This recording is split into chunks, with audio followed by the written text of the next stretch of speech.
Welcome to feeling healthier and happier by healing the root causes of illness, which are usually your emotions, childhood trauma, your gut, your diet, your liver, burnout, and even generational trauma from your ancestors. I'm your host, Dr. Ameet Aggarwal, naturopathic doctor, Gestalt trauma psychotherapist, and family constellations therapist. After this show, you're also invited to join my emotional healing retreats around the world and get your free ebooks and courses on holistic medicine, trauma healing, family constellations therapy, and homeopathy at drameet.com. That's drameet.com. Thanks for listening and enjoy the show. Thank you, Andy. Really excited to dive into really the nuances of homeopathy, why it's so powerful for trauma healing, as well as family constellations therapy, very special therapy to heal ancestral trauma and family entanglements, which we often don't see as trauma. Let's start there. So what is it? First off, what is ancestral trauma? Ancestral trauma is basically trauma that happens to our parents, to our ancestors, to our family members, yeah, including to our siblings. And epigenetics has shown that we actually inherit family trauma. Yeah, it shows up in our DNA. Studies have shown, survivors of the Holocaust, for example, or descendants of survivors of the Holocaust, or even of 9/11, have an altered physiology that kind of mimics the experience that their ancestors experienced during those difficult times. So they're more prone to anxiety, depression, OCD, low self-worth, guilt, suicidal thoughts, depending on what happened to the ancestors, right? If it was a gas chamber or if it was, torture, suffocation, just shock, terrorist attacks, whatever, that kind of programs our nervous system to change. And you can imagine it scientifically is, if your mom is carrying, before you're born or before you conceive, your grandmother and your mom is carrying like cells, right? Eggs that have the mitochondria and DNA that will eventually produce you. And when they go through any physiological stress or trauma, their physiology changes and therefore their DNA changes. And therefore that will alter, of course, the quality and the response or the resonance of their eggs of which you are born. So you being born will be born of an altered resonance based on their emotional and physiological experiences. And so ancestral trauma can be anything from, being murdered, victims of war. And one of the most common traumas that is often not talked about is miscarriages and abortions as well. They happen quite often in our family. And in family constellations therapy, we have certain rules that we kind of like to respect. And when those rules are broken in a family system, it leads to entanglements or hidden traumas. And we'll go through each of those rules one by one so people are clear of what they can heal and why they're getting anxiety, depression, OCD, and other chronic illnesses. Yeah. So, for example, let's go back to miscarriages and abortions. It's one of my favorite examples because it's easy to understand. If your mom, those of you who are listening, if your mom or dad or somebody in the family system had a miscarriage or abortion, and that child is not acknowledged, and you think you're the first child or the second child, yeah, based on your existing siblings. If you don't acknowledge that missing child, you are basically assuming the wrong position in your family. You think you're second or you're first. And I've seen it time and time again. People will have anxiety, a sense of guilt, a sense of like, I have to work really hard, I have to live up to unmet expectations because they're kind of living the first child's position and it's not theirs.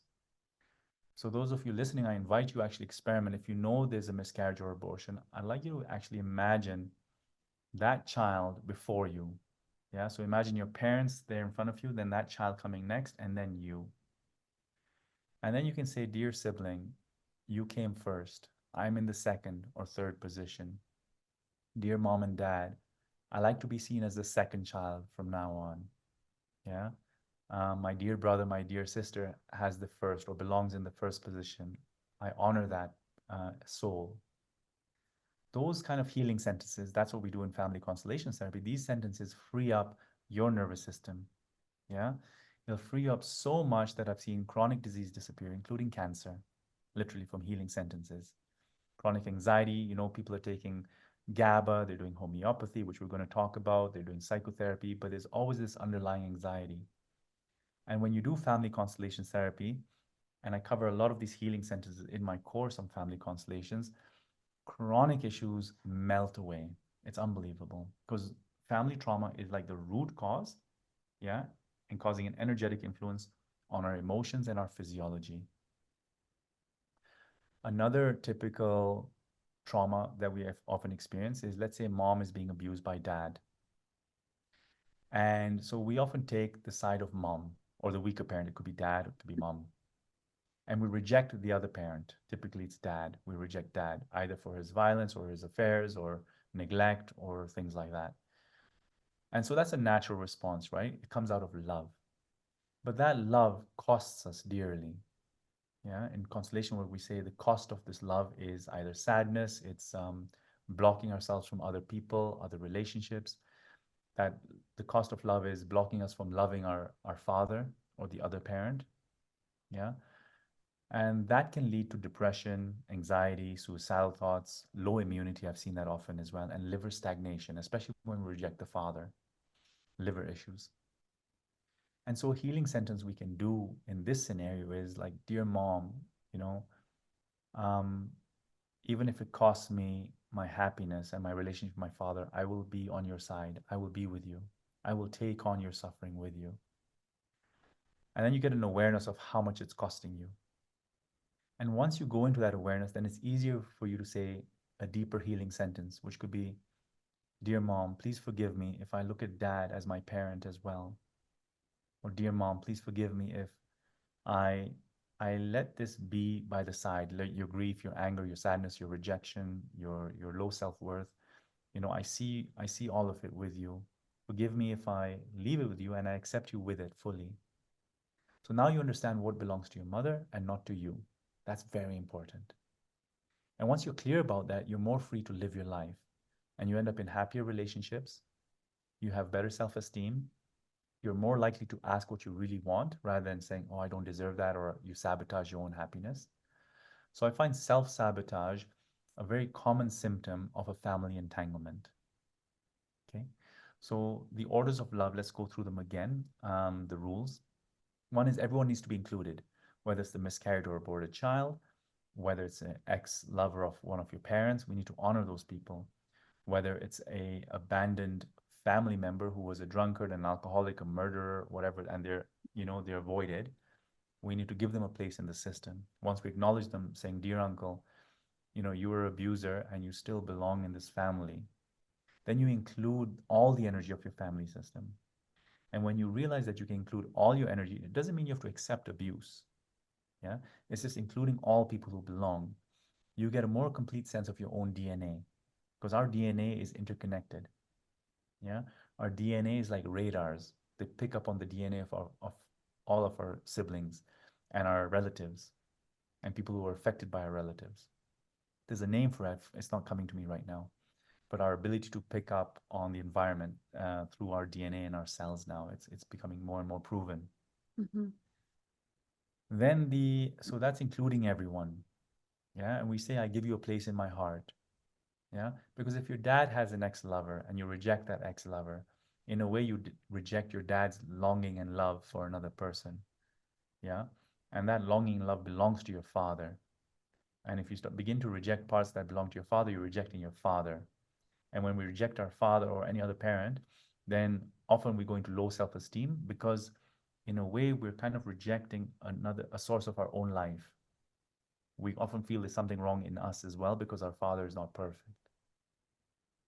So if you're struggling with low self-esteem and chronic trauma or chronic mental issues, think about who you're rejecting and what you're not accepting in one of your parents and how you're really entangled with other family traumas. The second order is the order of hierarchy. And this I explain in the online course as well very clearly. Yeah? Hierarchy. Mom and dad come first, then the next sibling, then the next sibling in order of birth. And also in order of when they appeared in the family system's life. So your parents' ex-partners, yeah, so your dad's ex-partner came before he met your mom. She came first on that side of the lineage. And your mom's first partner She came before your dad. That needs to be acknowledged so you feel a bit more relaxed and settled. Without acknowledging these people, we have an inner conflict, a subconscious conflict we're not aware of until it's brought to your awareness, to our awareness. It's like being in a noisy room, not realizing it's noisy until you step out and you're like, gosh, it was noisy in there. That's the beauty of family constellations therapy and doing this course with the healing sentences, because you release these subconscious entanglements and then you feel free. And then you have a more clear picture of who you are, what you deserve, and there's less anxiety, depression, burnout. The third order of love, of course, is the order of balance and balance of giving and taking. So our parents give to us. So in return, we either pass on life to more children, or we do good in society, we do charitable work, we pass on the gift. Or if you're in a relationship, and we've talked about this often, if one partner gives too much because it's a codependent relationship and you are just receiving, receiving, receiving, it creates an imbalance. Yeah. And you might feel guilt at a certain level for not giving back, or there might be resentment from the other partner. And one of you will end up having an affair or sabotaging the relationship. So it's important to also give or give more than you're given. So one partner gives, I don't know, I was going to say a cake, but that's not healthy, but a carrot, let's say. You give them zucchini and carrots and celery. You know, it brings a beautiful dynamic to the relationship. Yeah.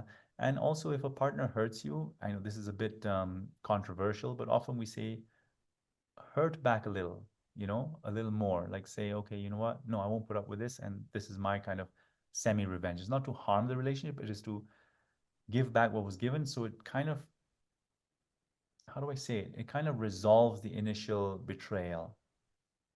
I'm not saying you have to have an affair if somebody else has an affair, but honor the anger and aggression you have in you, because that will actually restore balance. A lot of people feel guilty for feeling anger and they say, okay, I should forgive my partner. And they say the words, I forgive you. But then when you say, I forgive you to a partner, that partner is always the perpetrator and you're always the victim. It's never, the imbalance is never fully resolved. But if you can say to your partner, you know, I'm sorry this happened between you and I, and I see what you've done, and I'm willing to take my place in this, or I'm willing to take responsibility for my own healing and self-love and respect, and I need space from you right now. Little things like that. Each person's individual, yeah? Or you can even swear or something like, F off, that really hurt. Who knows what the right sentence is in the moment. At least you express how you feel and where you're at. And then through constellation dialogue, we bring a deeper resolution so that there's less problems in the future.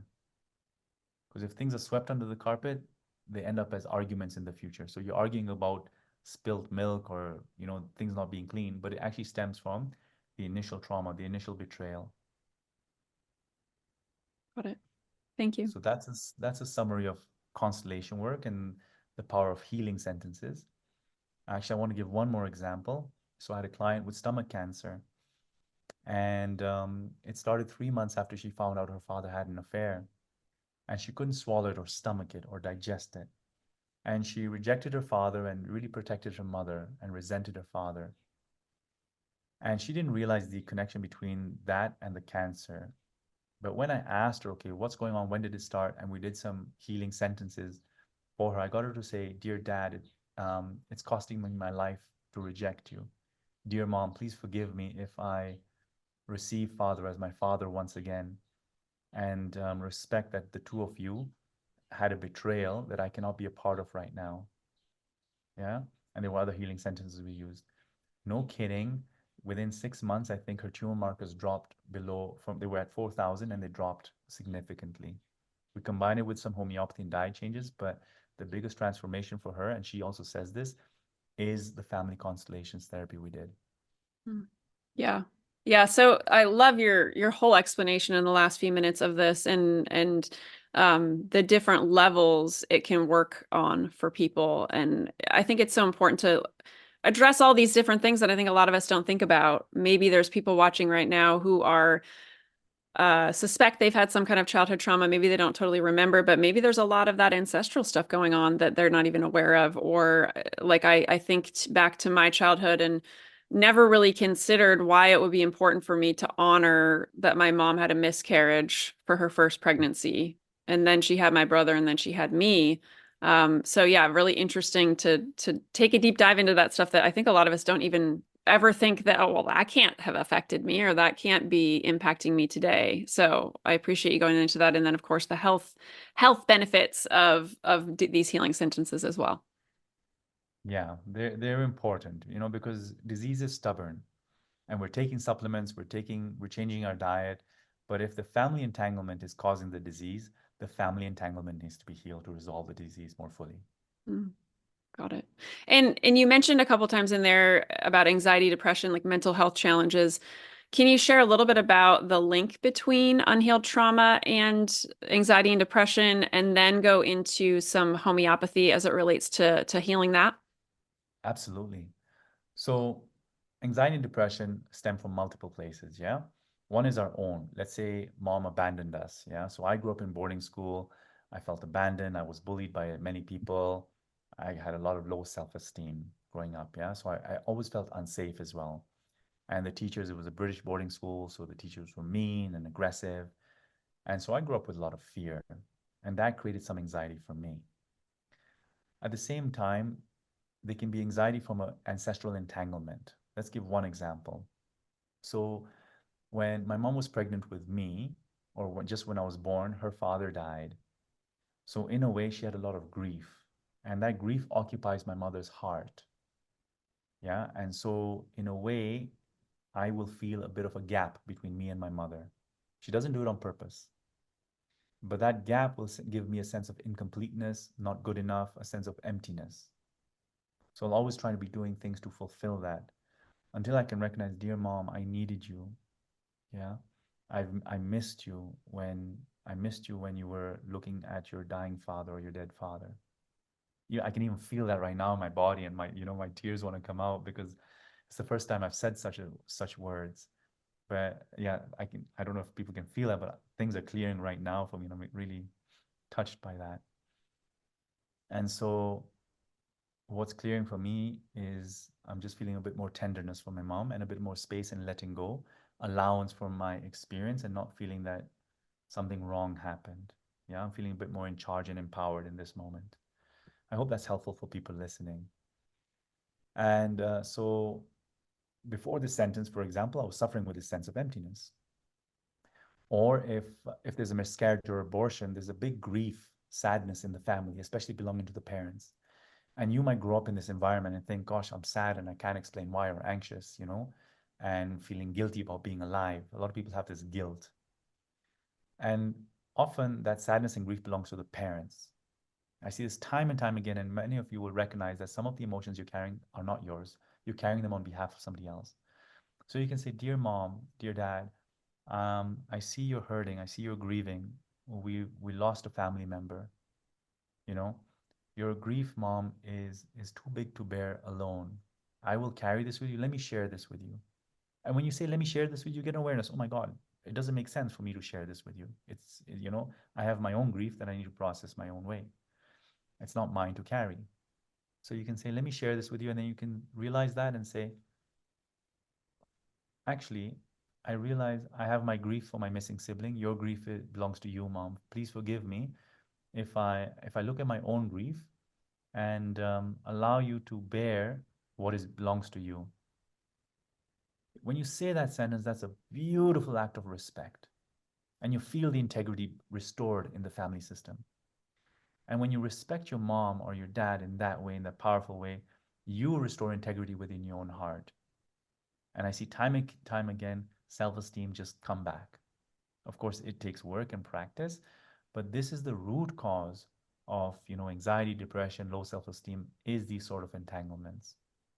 Or if, mom is neglected by dad, or there's an alcoholic in the family, mom, you think, oh gosh, I don't deserve happiness. This is the normal expression of love is maybe violence, alcoholism, etc. So I will be drawn to an alcoholic partner or a violent partner sometimes, thinking, mom didn't get better than this. Who am I to, enjoy life? And that's a big one. Many people feel guilty about enjoying life if their parents suffered. if they worked too hard, if they experienced poverty. Who am I to enjoy my life if my parents suffered? I carry this burden with you till I die, dear parents. And you get aware, you become aware of the immense amount of loyalty you have towards your parents and what it's costing you. And most parents want their children to thrive and have a fulfilled life, to live what they couldn't accomplish or achieve. And these sentences help you achieve that or fulfill that dream of your parents. It's paradoxical because we think we have to serve our parents' misery, but most parents want the opposite, for us to be free again. I love that you just shared that last part. That got me all teary-eyed over here. It definitely triggered something in me in my relationship with my father, and I hope this helps people watching right now. But my father was an alcoholic from the time he was, I don't know, let's say in his 20s. And, my parents split up when I was about 9, and he continued on that path of alcoholism and a lot of mental health challenges until he died at 66. So when I was 25, he passed away from end stage alcoholism. And gosh, like sometimes really I'm so sad about his journey and sad about how alone he was and sad that he so destroyed his body in the end, to the point of it totally failed him. So I never really thought about that holding Mm. on to his pain out of some kind of respect or honor to him, as opposed to not choosing to go down that same path and be happy and not be an alcoholic and all those kinds of things. So yeah, thank you for that. A pleasure, Andy. And yeah, I invite you to really feel that loyalty and love. Don't make it wrong. Yeah, and those of you listening who are resonating with something, don't make your loyalty wrong. Become aware of it. The awareness itself restores love in a different way towards your father. Exactly that feeling. I feel some movement in the air, and I think it's happening for you. So I'm super sensitive, so things are moving. Yeah. Yeah. Thank you. I so appreciate that. And man, we've talked many, many times, and I don't think that's ever come up for me before in all of our conversations. So I appreciate that and hope people also are getting a lot out of taking that and putting it into their own life and whatever their experience is. So I appreciate that. And okay, so homeopathy. Can you, before we start running low on time, why don't we share a little bit about that? How does homeopathy help someone who has had ancestral trauma, childhood trauma, what have you? Okay, so I have lots of homeopathic remedies listed in my online course. So if I'm going a bit fast, just get the course. It's all there for you, okay? So homeopathy is a form of energetic medicine. It's made by diluting substances multiple times, substance from nature. It could be minerals, saliva, plant products, whatever. You take a small amount of it and dilute it multiple times. So you have the vibration of the original substance, not the actual physical substance. So it works on a frequency level, yeah, vibration level. And because our emotions and our traumas are energetic, yeah, it's a vibration. Homeopathy has the power to reach that vibration much more effectively than suppressing emotions with pharmaceuticals and just herbs. Herbs are great, pharmaceuticals are great at some times because they actually save our lives, but we need to heal the root cause.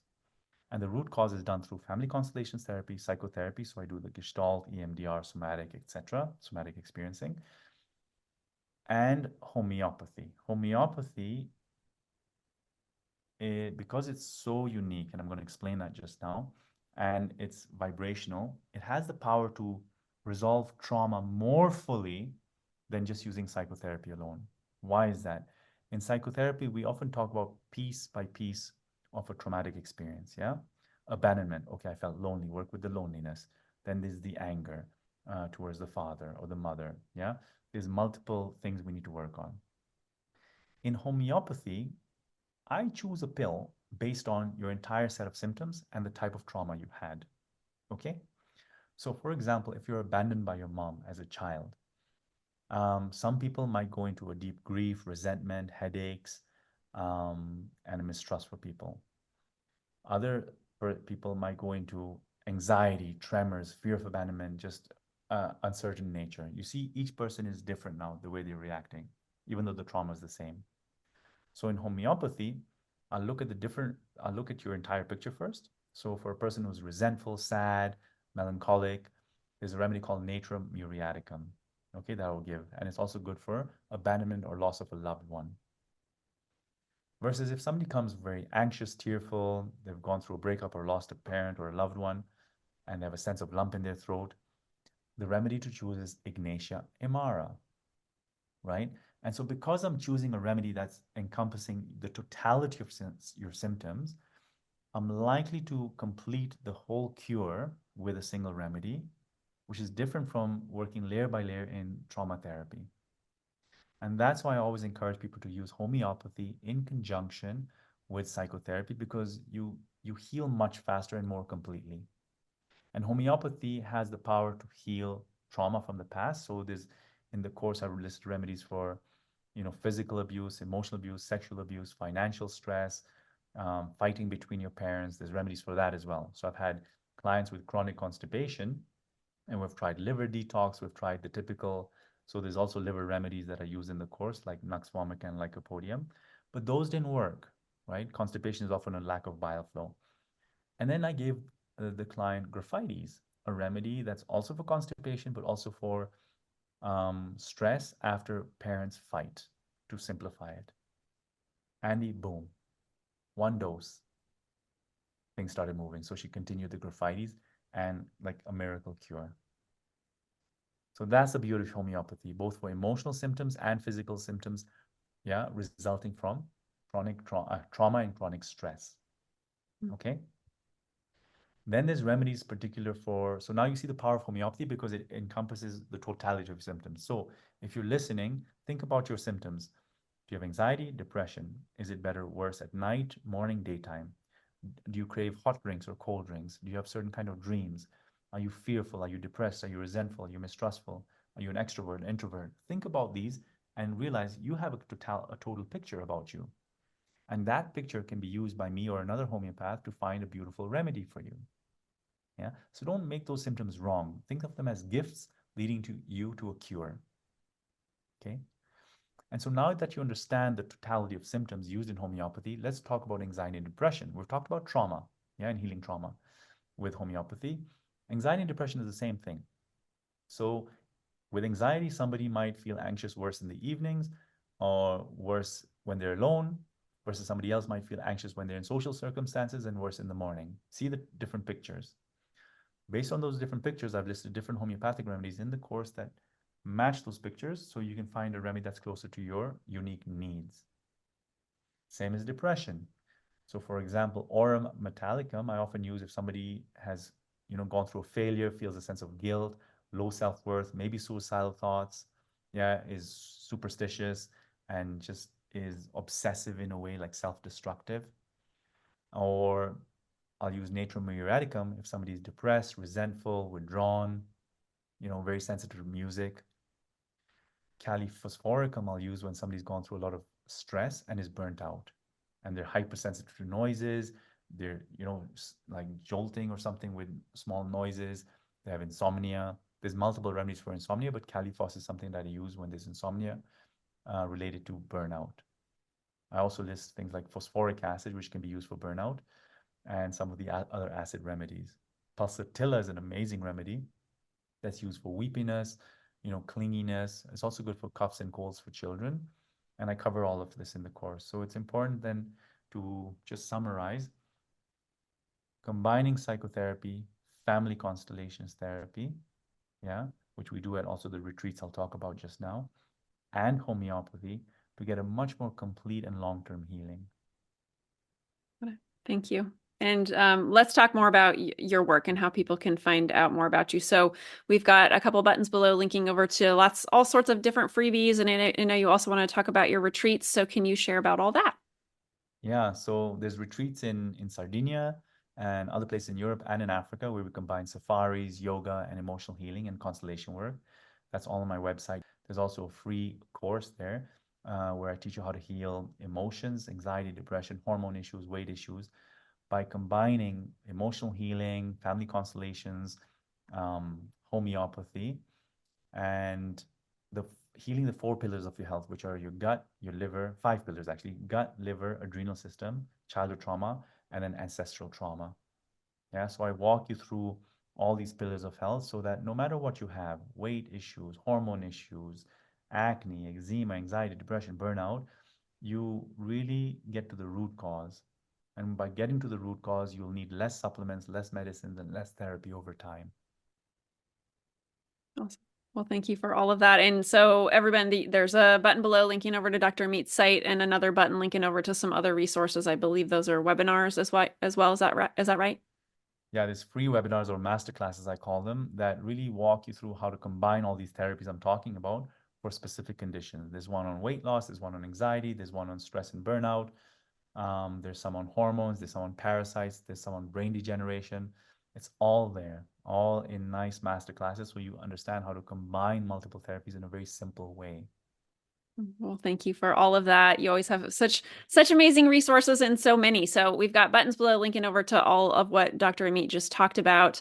Do you have any last insights you'd like to leave us with? I love this part of the interview because usually there's a strong message that comes through. So let me try and connect, yeah, or channel it over. So childhood trauma is a misstep in life in a way. Let's just say that. Imagine you're born authentic and something doesn't happen for you, or something goes wrong. Yeah, something unexpected. So sometimes it's like a lack of a resource. So instead of thinking only of what happened to you, trauma is also what didn't happen for you as well. Gabor Mate also says this actually. Yeah, your parents weren't witnessing you, weren't there for you to feel seen in your hurt, in your pain. So as you're working on trauma, I invite you to also imagine being acknowledged for the pain rather than trying to fix your brain and fix yourself. I invite you to include the suffering part in you, the part that wanted to be held, and say, I include that part in me. I give it a place in my heart. Yeah. And we do this in constellation work at the retreats as well. If mom was busy with the second child and you were the first and you didn't get to breastfeed enough or something, include the part that was angry. I give this part a place in me, because then you're more in connection with your need for love and for nourishment. Yeah. So that's really include the painful parts as parts of you and give them a place in your heart and a space in your life, because when you do that, they will naturally heal and settle down. Thanks for learning how to heal the root cause. Make sure to also get your free ebook and courses I've created for you on naturopathic medicine, trauma healing, family constellations therapy, and homeopathy at drameet.com. That's drameet.com. Thanks and lots of love.